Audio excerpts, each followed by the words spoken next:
खरकई नदी के तटीय क्षेत्र कदमा के शास्त्री नगर ब्लॉक नंबर 4 में मौजूद है और आप हमारे पीछे देख सकते हैं कि किस तरह से जो नदियों का जलस्तर बढ़ा है, इसका पानी इन इलाकों के घरों में घुस चुका है और यहाँ के जो लोग हैं वे सभी अपने घरों को खाली करके अपने सामान को जितना वो निकाल सके उतने सामान को घरों से उन्होंने बाहर निकाला जो ज़रूरत का सामान था। और इसके बाद से सभी सुरक्षित स्थानों पर अपने सामानों को ले गए हैं। कैसे ले गए और जब पानी घरों में घुसना शुरू हुआ उस दौरान क्या कुछ परेशानी हुई, ये समझने का प्रयास हम यहाँ के लोगों से करते हैं। क्या नाम हुआ भैया आपका? अशोक कुमार महतो। अशोक जी, कल रात कितने बजे का वक्त था जब पानी घरों में घुसना शुरू हुआ? पानी सर जी आज 10 बजे से 11 बजे के बीच में सब घर में पूरा पानी हो गया। अचानक आया, नहीं कोई सूचना हुआ, नहीं ये कुछ हुआ। टोटल आदमी आधा सामान खाली किया, आधा सामान घर में रहा। खाना पीना कल से हम लोग जो रात में कहाँ जाए, खाने पीने के भर रात जगे हुए हैं। यहाँ पर बैठे हैं सब आदमी, जग जग के समय बिताए। ये जो है जो रात जो पूरी रात जगे हैं पूरा बस्ती का आदमी। इधर देखिए सब घर द्वार पूरा डूबा हुआ है। पूरे इलाका जो है जो यहाँ 45-50 घर है, सब जो है सो डूब गया है, सब खत्म है। सब आदमी रोड पर बैठे हो, समय काट रहे हैं। कोई प्रशासन नहीं, प्रशासन नहीं, कोई नेता नहीं, फेता कोई ना आया नहीं। सूचना भी मिला जब अपन खुला हुआ डैम, सतर्क हो जाइए, ऊंचा जगह पर चले जाइए, कोई सूचना नहीं। प्रशासन के द्वारा माइकिंग नहीं की गई थी? कोई किसी तरह की कोई सूचना की कोई इत्तला नहीं किया? वो किया सर जी, वो आया 11 बजे रात में प्रशासन, ताते यहाँ सब आदमी के घर में पानी डूब गया, हिल गया, सब रोड पर है। वो 11 बजे रात में आया। उनको आना चाहिए 2 बजे 3 बजे लौट करना चाहिए। भाई पानी छोड़ा जाएगा, आप लोग सतर्क हो जाइए, ऊपर जाइए। 11 बजे आया वो। यानी कि आप समझ सकते हैं कि भैया के कहना है कि अगर नदियों का जलस्तर बढ़ता था, डैम के फाटक खोले जाने थे, तो इसकी सूचना जो निचले इलाकों में रहने वाले, तटीय क्षेत्र में रहने वाले जो लोग हैं, इनको पहले माइकिंग करके दे दी जानी चाहिए थी। अगर 11 बजे पानी छोड़ा जाना था, 10 बजे 8 बजे, तो दोपहर के वक्त ही लोगों को अगर सूचना दे दी रहती तो ये अपने घरों से सामानों को निकाल कर सुरक्षित स्थानों तक चले जाते। यही कहना चाह रहे हैं? जी जी जी जी, यही बात है सर जी। और हम लोग क्या बताएंगे, देखिए रहे हैं सब, हम लोग भूखे प्यासे बैठे हैं, सब चीज है। भूखे प्यासे बैठे हैं मतलब प्रशासन अभी तक यहाँ नहीं पहुंचा है? प्रशासन का 1-2 आदमी आया, जेनेसी वाला, वो अभी खिचड़ी दे के गया है। खिचड़ी खा चुके हैं कि नहीं खाए? नहीं, वो तो दिया है अभी खाए खिचड़ी। हैं। हाँ, यानी कि जेनेसी की तरफ से आया था। कितना बजे दिया? ये 4 बजे।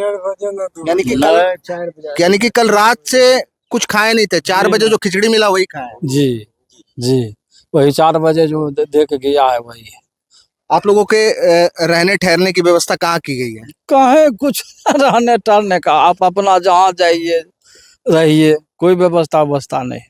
लेकिन प्रशासन ने तो कहा था कि बाढ़ अगर आती है तो हम सुरक्षित स्थानों पर, कई स्थानों को उन्होंने चिन्हित किया है कि वहां ले जाएंगे लोगों को। चिन्हित करता, देखिए सर, ये सारा सामान है रोड पर पड़ा हुआ, बिखरा हुआ है, जहीं तहीं सब चीज है। ये जो नहीं चिन्हित रहता, कोई जगह रहता तो यहाँ रहता। कितना समय जो उसमें बर्बाद हो गया, पलंग गया, क्या कितना सामान बह गया। अच्छा, कितने घर हैं यहाँ पर जिसमें पानी घुसा है? करीब 45-50 घर है सर जी। तो 45-50 घर के सामान कहाँ गए? और यहाँ आदमी है, और यहाँ आदमी है, ये गाछ का पीछे।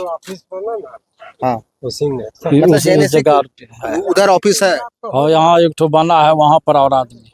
अच्छा, देखिए ये बता रहे हैं कि जेएनएससी के द्वारा यहाँ पर एक राहत शिविर बनाया गया है, जहाँ पर चूंकि 40-45 घरों में पानी घुसा है और कई घरों के जो सामान है वो राहत शिविर में लेके जाए गए हैं, लेकिन बावजूद इसके कई घरों का सामान अभी भी बाहर जो जहां पर जिन स्थानों तक अभी पानी नहीं पहुंचा है उस स्थानों पर रखा है। आप देख सकते हैं कि इस दौरान जो घरों के सामान है ये घरों से बाहर निकाल करके और उसके बाद से इसे प्लास्टिक से ढक करके सुरक्षित करने की कोशिश की गई है, क्योंकि लगातार जो है वो बारिश हो रहा है। और आप यहाँ पर देख सकते हैं कि जो लोगों के रोजमर्रा के जो सामान है, जो बर्तन है, खाने पीने की चीजें हैं, और खास करके इसमें जो बर्तन है और जो राशन है, ये सभी चीजें सामान, ये सभी चीजें यहाँ पर रखी हुई है। इसी तरह कुछ, चूंकि इधर भी घर है और इसका सामान देखिए आप यहाँ पे रखा हुआ है प्लास्टिक से ढक करके। और यहाँ पर हम आपको दिखाते हैं कि ये एक व्यवस्था देखिएगा आप कि यहाँ पर सामानों को ढक दिया गया है और इसके अंदर छोटे छोटे बच्चे जो है वो जो चौकी कहेंगे और चौकी में यहाँ पर रह रहे हैं। क्या छोटे बच्चे हैं यहाँ पर और इसी यहाँ पे ही रह रहे हैं, क्योंकि सामानों को बचाने की भी व्यवस्था की गई है। प्लास्टिक डाल के क्या मतलब जो राहत शिविर है वो भर चुका है, जगह नहीं है वहाँ पे? नहीं है, सब फुल है, सब तरफ का पब्लिक जा चुका है उधर में। और देख ही रहे हैं आपके सामने है जो है। तो राहत शिविर में रहने की भी व्यवस्था है? नहीं, वहाँ कुछ नहीं है, सामान पब्लिक रख दिया है, उतना बड़ा नहीं है ना सर, तो एक जगह का समस्या। तो अगर अभी और पानी बढ़ता है तो फिर पब्लिक कहाँ जाएगी? फिर रोड में जाएगा। और आपके सामान ऐसे ही? हाँ, और क्या करेगा, कौन बच्ची करेगा, अकेले जितना होगा। अब उतरू लोग तो कितना ले जाएगा। प्रशासन की ओर से अब तक क्या क्या आप लोगों को राहत पहुंचाई गई कुछ है? नहीं, जेनेसी की तरफ से खिचड़ी लगाया गया। बाकी कहीं से कुछ ये नहीं है, ना कोई आदमी का पता है ना किसी का कोई पता है। देख ही रहे हैं, आप खुद आए हैं इस जगह पे।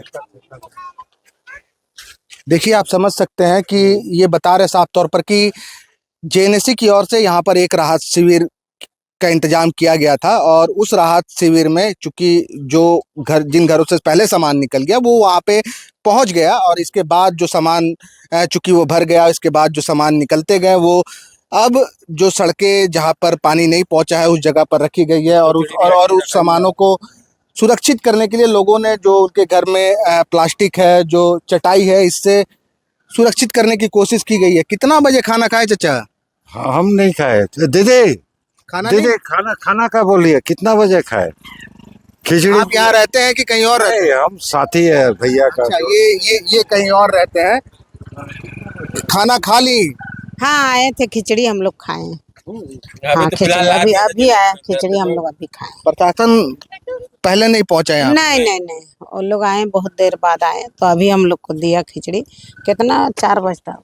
हाँ, 4 बजे लगभग खिचड़ी आया था हम। अच्छा चाची, एक सवाल है मेरा कि मानसून से पहले ही प्रशासन, चूंकि निचले इलाके हैं, तटीय क्षेत्र, और यहाँ पे हर साल पानी आता है, हाँ, प्रशासन कहती है कि आप लोग सुरक्षित स्थानों पर चले जाएं। हाँ। आप लोग किस चीज का इंतजार करती हैं? हम लोग इसीलिए नहीं जाते हैं ना सर कि हम लोग ना सामान हम लोग कहाँ लेके जाएंगे, एक एक जन ढोएंगे। गाड़ी उड़ी तो है नहीं हम लोग को जो हम लोग गाड़ी में लादे लेगी। क्या आप लोगों को भरोसा था कि प्रशासन अगर बाढ़ की स्थिति बनती है तो हम लोग को पहले इत्तला कर देगा, पहले माइकिंग कर दी जाएगी? नहीं, हम लोग को माइकिंग कहाँ से कर देगा वो, हम लोग अपने करते हैं। ये बार तो ऐसा नहीं हुआ, पहले हम लोग होता था अपने- ऐसा। हाँ, पहले तो होता क्या इस बार भी इसी इंतजार में थे कि प्रशासन माइकिंग करेगा? हाँ, हर साल तो तिरपाल देता था, हाँ। भी देता था, अभी नहीं देता। क्या क्या? प्लास्टिक भी देता था, तिरपाल देता था नहीं हम है, लोग को। आपका क्लब वगैरह हाँ, में वो अलग से प्लास्टिक वगैरह। देखिए, ये बताना चाह रहे हैं, कहना चाह रहे हैं, चूंकि हमारा जो सवाल था वो आप समझ ही रहे हैं कि हमने सवाल किया कि ये निचले इलाके हैं तटीय क्षेत्र का और यहाँ पर हर साल जब डैम के फाटक खोले जाते हैं, जब नदियों का जलस्तर बढ़ता है तो पानी इन घरों में घुसता है और ऐसी स्थिति में प्रशासन पहले से सचेत करता है। हाँ। तो ये इसके पहले सतर्क क्यों नहीं हुए? इस पर इनका कहना है कि कई बार पहले प्रशासन जो है पहले माइकिंग करके सूचना दे देता था और उन्हें भरोसा था कि इस बार भी अगर बाढ़ की स्थिति बनेगी, नदियों का जलस्तर बढ़ेगा, नदियां उफनाएंगी तो प्रशासन के द्वारा माइकिंग करके इन्हें सूचित किया जाएगा। लेकिन इस बार ऐसा नहीं हुआ। अचानक 10-11 बजे की रात, मध्य रात्रि को कहेंगे कि अचानक पानी जो है वो घरों में प्रवेश करने लगा नदियों का जलस्तर बढ़ने पर, और जिसके बाद से सभी के घरों में पानी घुस गए हैं। जो निचले क्षेत्र के घर हैं, 45 से 50 घर इस बस्ती के हैं जिसके घर जहां पानी घुसा है, और भी जमशेदपुर के कई इलाके हैं, मानगो के कई क्षेत्र है, बागबेड़ा के तकरीबन बताया जा रहा है कि वहां पे भी 100-150 घरों में पानी घुसा हुआ है और वहां पे भी जीवन पूरी तरह से अस्त व्यस्त हो चुका है। लोग परेशान हैं, प्रशासन से लगातार सहायता की उम्मीद रखे हुए हैं।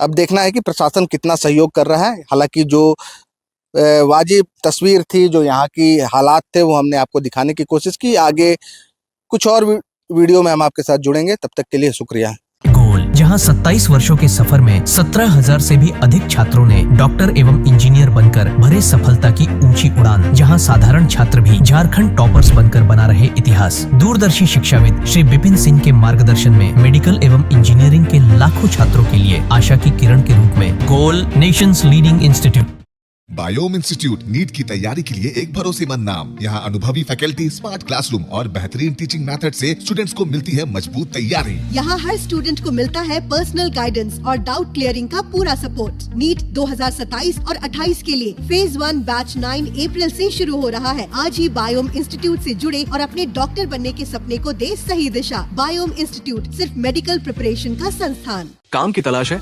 भरोसेमंद नौकरी चाहिए, जुड़िए एएनजी के साथ, जहां श्रमिक सबसे पहले।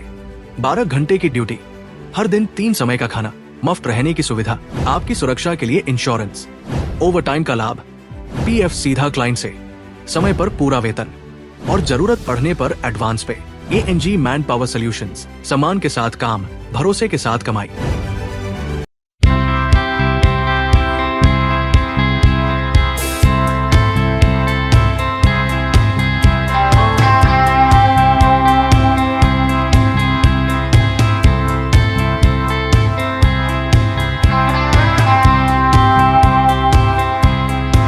thefollowup.in. Like, share, and subscribe. www.thefollowup.in